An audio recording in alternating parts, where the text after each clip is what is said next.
Internautas do blog do Edson Silva, antecipadamente os nossos agradecimentos pela vossa audiência. Hoje entrevistaremos a cientista política Carla Michele e o tema da nossa entrevista é sobre a presença de mulheres na Comissão Parlamentar de Inquérito da Covid-19 que está ocorrendo no Senado Federal.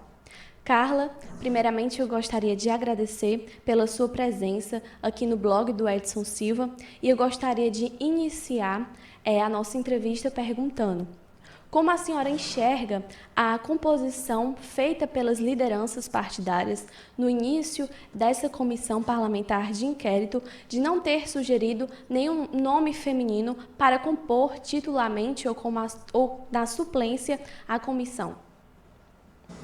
Eu que agradeço enormemente pelo convite, agradeço e parabenizo pelo trabalho excelente que vocês têm desenvolvido, principalmente trazendo essa discussão acerca da necessária participação feminina também nos espaços de poder.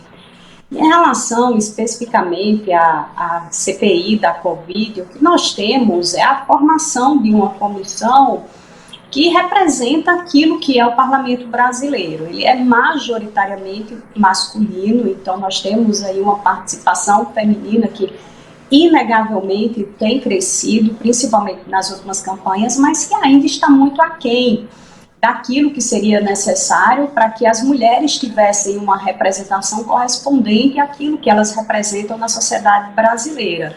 É uma comissão que não conta com essa participação em virtude de uma formação parlamentar também que negligenciou pelo processo eleitoral essa condução de mulheres às casas parlamentares. Então, o que nós temos é a participação remota de algumas senadoras que ocasionalmente têm dado a sua contribuição à comissão, mas é um espaço ocupado por homens.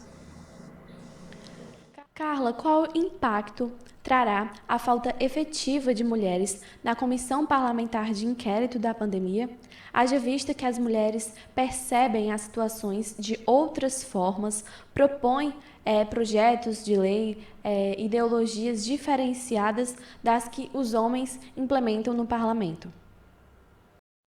A ausência de participação feminina causa um impacto para a democracia, porque as mulheres representam mais de 50% da população brasileira e nós não encontramos essa efetividade na participação através dessa comissão parlamentar de inquérito. Então, o primeiro impacto é essa desigualdade de gênero apresentada pela comissão.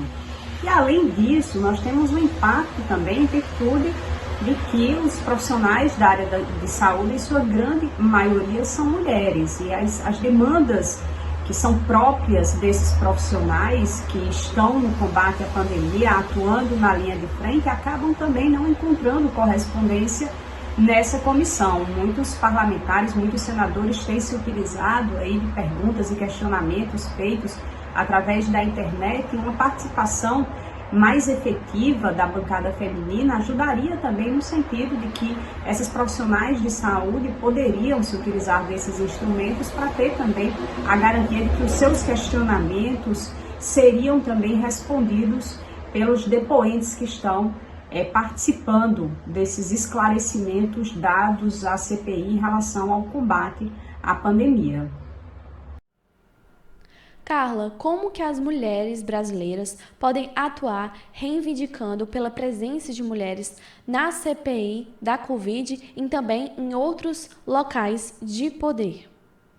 É muito difícil que nesse momento, já com a CPI completamente em funcionamento, haja uma alteração na participação dos seus representantes. Então, o que o atual cenário nos indica é que a sociedade brasileira precisa refletir adequadamente essa questão de gênero na política para que, a partir dos próximos processos eleitorais, essa participação feminina ela se dê de maneira mais adequada, que haja um crescimento das bancadas femininas, tanto no Congresso Nacional, como também nas casas legislativas estaduais, para que, nesses momentos em que haja essa necessidade de uma participação mais equitativa, as mulheres possam também pelo número, pelo volume de representatividade, ocupar lugares de destaque. Então é necessário que haja essa discussão permanente de uma mudança na cultura política para que, através dos processos eleitorais, mais mulheres consigam alcançar cargos eletivos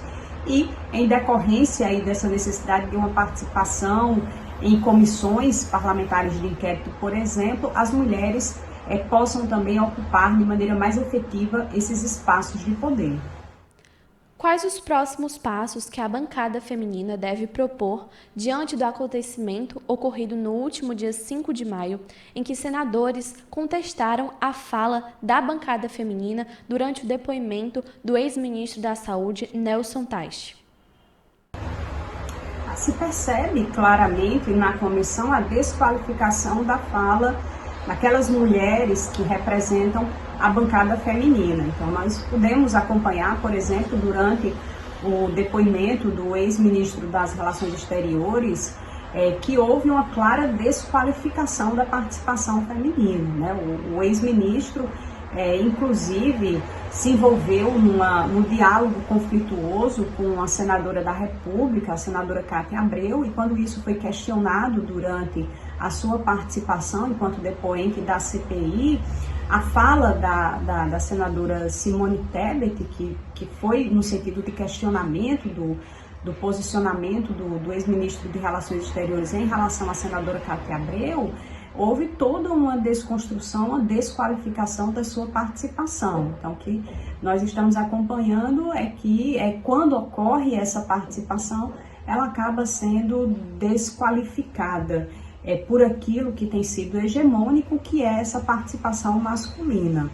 Obviamente que, em se tratando de questões desrespeitosas, né, questões que possam indicar aí alguma quebra de decoro, essas questões devem ser devidamente tratadas pela casa, e algumas que extrapolam esse campo, elas devem ser tratadas também aí nos aspectos legais cabíveis, para que haja uma punição, né, que essas cenas de desqualificação da fala feminina, elas não se repitam, né, porque a desqualificação se dá em virtude de uma questão de gênero. Então, todas as medidas cabíveis que possam ser adotadas e devem ser buscadas pela bancada feminina para que cada vez mais se perceba que é necessário garantir um equilíbrio na participação que contemple também os interesses femininos. Carla, para encerrar a nossa entrevista, sobre a proposta da reforma política, quais as alterações podem dificultar a inserção de mais mulheres e da pluralidade no parlamento brasileiro? Já que nós reconhecemos, enquanto sociedade, que há essa necessidade de uma participação mais efetiva, o primeiro passo é uma mudança cultural. Nós precisamos entender os espaços de poder como necessários para a vida em sociedade. Sendo assim, toda diversidade, toda pluralidade apresentada pela sociedade deve estar contemplado nesses espaços, né? Em casas legislativas, no poder executivo, ou seja, em todas as esferas de representatividade.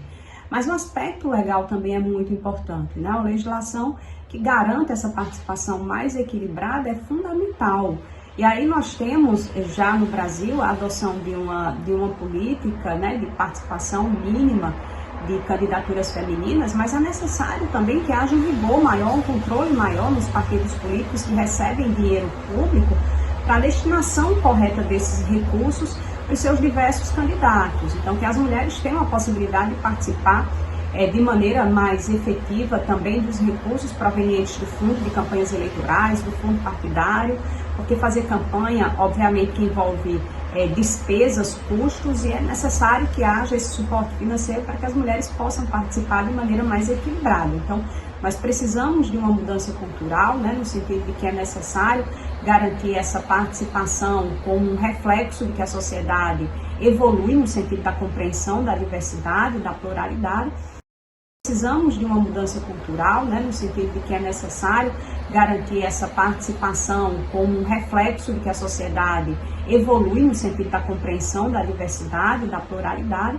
Mas o que nós precisamos do ponto de vista legal é de mecanismos de fiscalização para que, de fato, essa participação ela possa ser uma participação em condições mais igualitárias. E isso começa, claro, pela destinação dos recursos financeiros. Muitas mulheres participam dos processos eleitorais e ao final da campanha não tiveram nenhuma movimentação financeira, e isso indica, obviamente, que elas estiveram ali figurando somente para o cumprimento de uma cota. Então, a fiscalização é imperiosa, no sentido de garantir que realmente essa participação se efetive na sociedade brasileira e que nós tenhamos no legislativo, em situações como a que nós estamos vivenciando, de uma comissão parlamentar de inquérito, também vozes femininas com poder de decisão. Carla Michele, eu agradeço pela entrevista concedida ao blog do Edson Silva e desejo todo sucesso para os seus futuros projetos. Até mais. Eu que agradeço enormemente pelo convite e me coloco à disposição do blog para futuros debates. Um grande abraço.